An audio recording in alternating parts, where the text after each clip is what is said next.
I am never quite sure how to feel about January and February. Whatever joy might be left over from Christmas, whatever ideas about new beginnings your brain might have gotten drunk on, they are all gone by the time you wake up sober on a cold morning day in January, and you pick up your life from where you left it off a couple of weeks ago. The problem is that nothing ever seems to happen at the beginning of the year. But then you realize that just like nature, you need time. It's a cycle that's always been there. You are part of nature. Maybe you've forgotten along the journey. It's easy to forget when all you do is work, eat, sleep, repeat. The days are short and cold, and it's been years since there was some proper snow in the area where I live. The world is changing, and you start feeling nostalgic for a memory you're not even sure ever existed. You long for a winter day you remember from your dreams, but all you have is this bleak city life you once thought was what you wanted. We are in a hurry and live anywhere but the present. But we are not the sum of our shortcomings.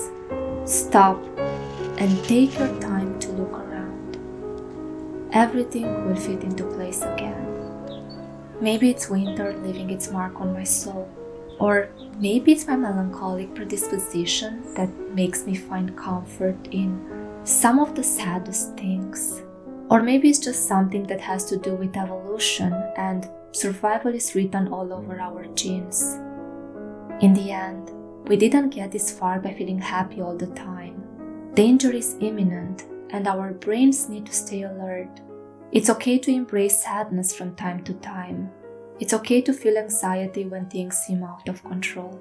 Somehow I found myself starting the year with some pretty heavy books. Some would call them depressing, and in many ways they are, but I would also say they are books that make you feel something deeply, books that make you reflect on and question the morality of humanity, books that keep our eyes open and our minds sharp. The first book that I read this year was Open Water by Azumah, and it's a book that made me feel pretty sad, so I found myself crying a lot while I read it. It's an emotional love story about two people connecting with each other, linked but also divided by their traumas, two people trying to navigate the open water together and on their own. Open water means survival, being thrown out in the open and struggling to stay afloat. But if you learn to swim, it can also mean freedom. Open water is the vast, sometimes terrifying, sometimes welcoming world we have to live in day by day. Azumah wrote this book as an ode to Black heritage and as a celebration of Black art and creativity. He wrote about finding liberation in expressing oneself through music and dance, through taking pictures, singing or writing. He also wrote about the struggles of a Black person. We find ourselves unseen, we find ourselves unheard, we find ourselves mislabeled. Sometimes you forget to be you is to be a Black body and not much else. There is a constant pondering on what it means to be seen for more than the color of your skin, on what it means to be free and not have to live in fear that today might be the day you put yourself out in the open water and your life will be taken away from you. I did cry a lot because nobody should feel like that, and nobody has a right to make somebody else feel that way. It's also a book about truth, healing, and acceptance, a book about trust. You came here to tell her you were sorry that you wouldn't let her hold you in this open water. You came here to tell her the truth. If you look closely, you'll see what she has always seen, what she always will, you. It's not a long book. It has almost 150 pages, but it's packed with so much soul. It feels like you are reading a tragic but beautiful poem. I think that the writing choices that Caleb Azumah Nelson made complement the story wonderfully. It's a book written in second person that designs the impression of being an observer of one's own life. Then the couple whose lives we are following have no names. They are referred to by their pronouns. It's all the time she, her, or you, the narrator in this case. This creates a sense of intimacy. And then there is also the repeating phrases technique used in a sort of haunting way to highlight the many metaphors that Caleb Azumah Nelson gracefully made use of, and there are many interpretations, but also to give rhythm to the story and let it slide naturally back and forth to emphasize personal growth and evolution. So, if you have the chance, please give this book a try.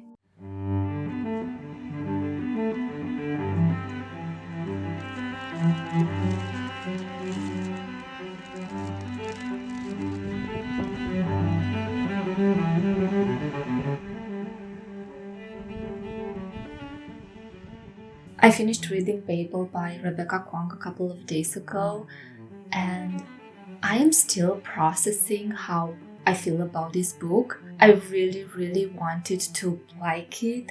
I was probably a bit influenced by all the praise I have seen around it. Some people even call it a masterpiece, which, in my humble opinion, now that I have read the book, I think it's a bit exaggerated. But the premise of the story was also a contributing factor to me deciding to pick up this book. I mean, Oxford University in the early 19th century sounded so appealing. Unfortunately, the execution was not that great. I think there is so much missed potential in here that the only thing that I can feel right now is disappointment. And it's such a shame because you can really tell this is a well-researched book and Rebecca Kuang seems deeply passionate about the subject. Somehow, while I was reading the book, I kept thinking it's a nice sum of ideas gathered together to make a point. And again, it's a pity because the themes and ideas that Rebecca Kuang chose to explore here are so heavy and so important. We have racism, colonialism, capitalism, misogyny, etymology, languages and translation. In many ways, I think that she was super ambitious, but I kind of feel that she got lost in all those details and in the process of making them into a story.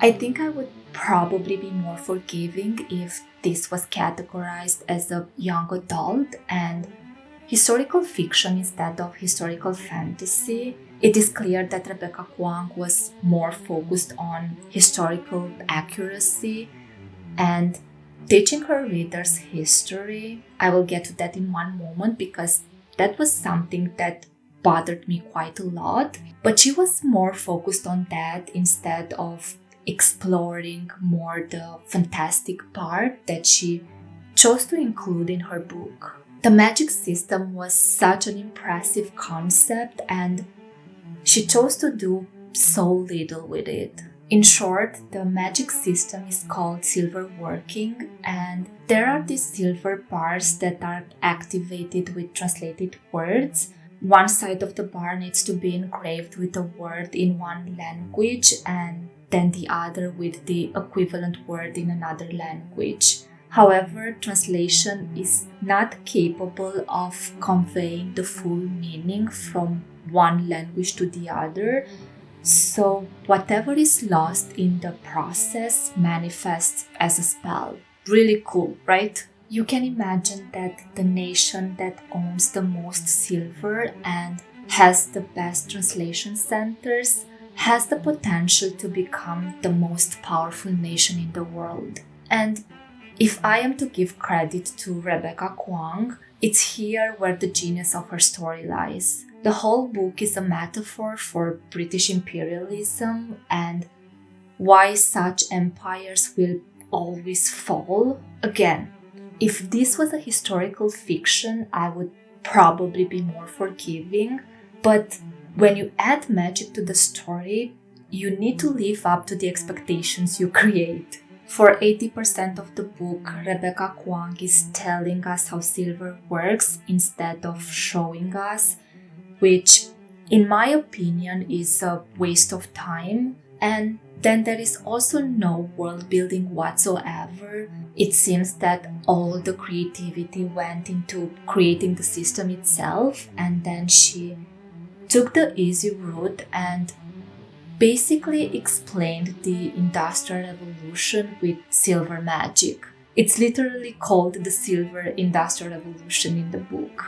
And coming back to the teaching history part, Babel feels a lot like an academic paper, which I don't mind in general, but I doubt that anybody who went into reading the book expected this. Rebecca Kuang also has the habit of constantly interrupting the narration to offer some pretty obvious explanations, which kind of ruined the story. It was like she didn't trust her reader's ability to understand subtext, and because of that she came off many times as patronizing. And when she did not use footnotes, she integrated these explanations in the story itself. There were many instances when a situation was described, and as a reader you start to assess it and decide how you feel about it. Maybe you're looking forward to seeing its evolution, but you don't even have time to reflect much on it, because in the next paragraph there is somebody that will confirm or deny your beliefs. It was like having the author whispering in my ear what to think and in which direction to look. Thanks, but I don't need you to validate my opinion. You just robbed me of the satisfaction of having figured something out for myself. Because of this, even the plot twists that were probably supposed to be shocking had a mild effect on me. And then another thing that really bothered me was the lack of nuance in the characters she created. She chose the most basic and stereotypical characters and used them as narrative devices to present a moralizing story to her readers, who in the 21st century might be oblivious to the problematic aspects of racism, colonialism, exploitation of workers, misogyny and sexism, capitalism, abuse of power, and even war. I honestly think if the issues I mentioned had been solved, Babel would have really had the potential to become a masterpiece. But given the circumstances, it was just an okay read for me. Not great, not terrible.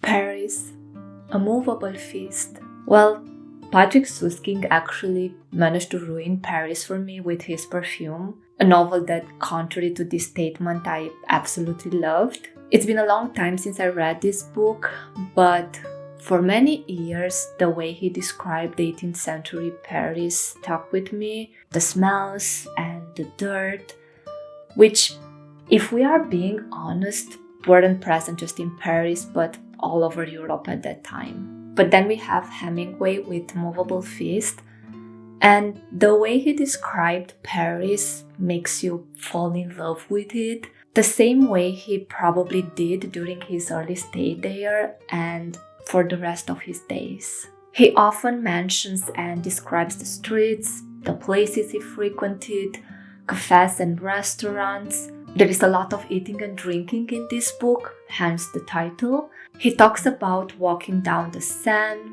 discovering Shakespeare and Company, the famous bookstore that used to be a rental library back in those days, going to the Luxembourg Gardens, visiting museums, and so much more. I think it is no coincidence that he chose to write about Paris during the last years of his life. He went back and revisited those years when he seemed to have been the happiest.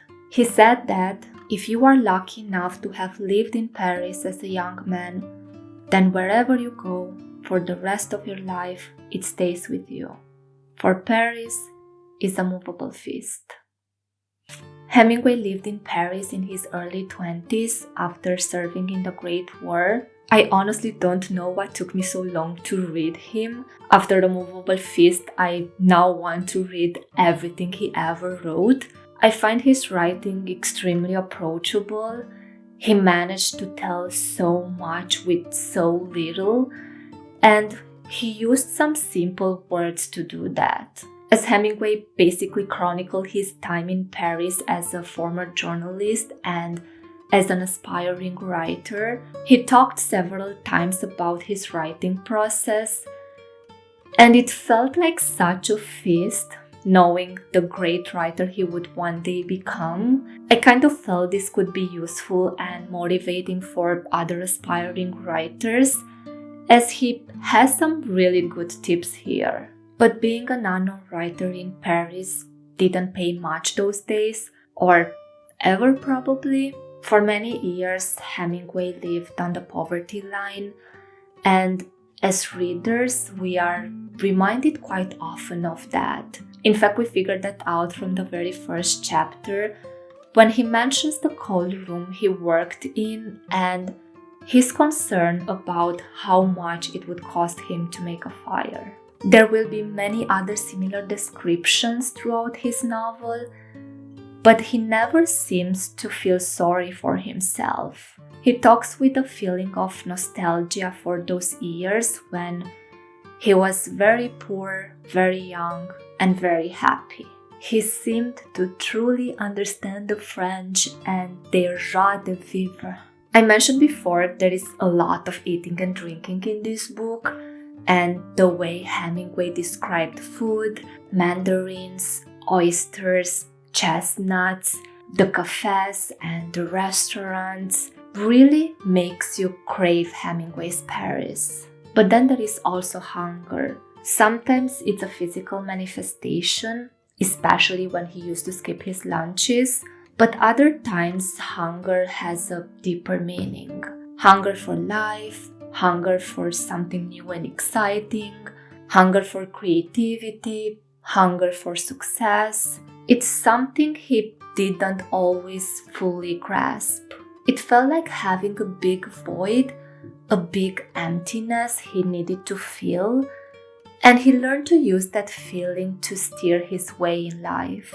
One chapter in the book is called Hunger is Good Discipline, and he describes how hunger can heighten your perceptions, can make you see things clearer, and how that discipline helped him find his writing inspiration. Hemingway's memoir is also a feast in terms of all the artists he shared Paris with in the 1920s. He recollects instances from his everyday life, encounters with some of the most important cultural figures of the last century: James Joyce, Ford Madox Ford, Scott and Zelda Fitzgerald, Ezra Pound, Gertrude Stein, Sylvia Beach, among many others. They seemed to have this artist community where everybody knew each other, linked by artistic and philosophical pursuits,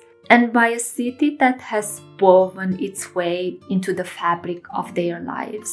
I especially liked the reference to T.S. Eliot when their artist community agreed to raise money to get him out of his day job at a bank so that he could dedicate himself to being a full-time writer. And then, of course, there are the stories about Scott Fitzgerald. He dedicated a few chapters to their friendship, which was just as loyal as it was complicated. Towards the end of the novel, Hemingway said he wanted to write about the Fitzgerald he first met. In this way, people would remember him as he remembered him. His talent was as natural as the pattern that was made by the dust on a butterfly's wings. At one time, he understood it no more than the butterfly did, and he did not know when it was brushed or marred. Later, he became conscious of his damaged wings and of their construction, and he learned to think and could not fly anymore because the love of flight was gone, and he could only remember when it had been effortless. I felt that the Moveable Feast was written from a place of nostalgia, when youth was one of the most valuable treasures Hemingway possessed. He started the book with winter, which can be interpreted as all the hardships he had to endure in life. Seasons are used as a symbol throughout his entire novel. Hemingway's sensitivity to them and the mood changes he suffered translate into how he felt in different stages of his life. While spring represented hope, youth, happiness, winter was a bearer of sadness, hopelessness, and suffering. He illustrated the cyclical effect they had, seasons being a symbol of life, but also of the passage of time. There is a chapter called The False Spring, which I saw as a foreshadowing of all the pain yet to come, the Great Depression, Second World War, the end of his first marriage. Hemingway wrote about Paris as a celebration of the time he spent there, but he did that with a sense of regret, especially when he talked about his first wife, Hadley. In the winter of his life, Hemingway went back to a place in time when he felt he had it all. Not money, but love, youth, and happiness. It seems it's in humanity's nature to appreciate the things we had after we've lost them. There are many times when old Hemingway makes observations that reveal the innocence of his younger self, oblivious to what the future had in store for him. And it's in those observations that you can feel the sorrow in his tone. I noticed this from the first pages when he refers to his wife and himself as being in love and being married. But then he makes the remark that time would fix that. He already knew that it was just a matter of time until they would eventually fall out of love. And he indicates this several times. It came to be a big part of our lives later when the first part of Paris was broken up. "We're always lucky," I said, and like a fool I did not knock on wood. We both touched wood on the cafe table, and the waiter came to see what it was we wanted. But what we wanted, not he, nor anyone else, nor knocking on wood or on marble, as his cafe table top was, could ever bring us. But we did not know it that night, and we were very happy. In another situation, he referred to himself as young and not gloomy, suggesting that time would change him. But he had Paris as a young writer, being happy and in love, celebrating life.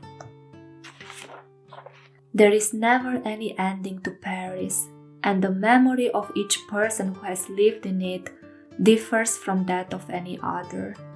We always return to it, no matter who we were or how it was changed, or with what difficulties or ease it could be reached. Paris was always worth it, and you received return for whatever you brought to it. But this is how Paris was in the early days when we were very poor and very happy.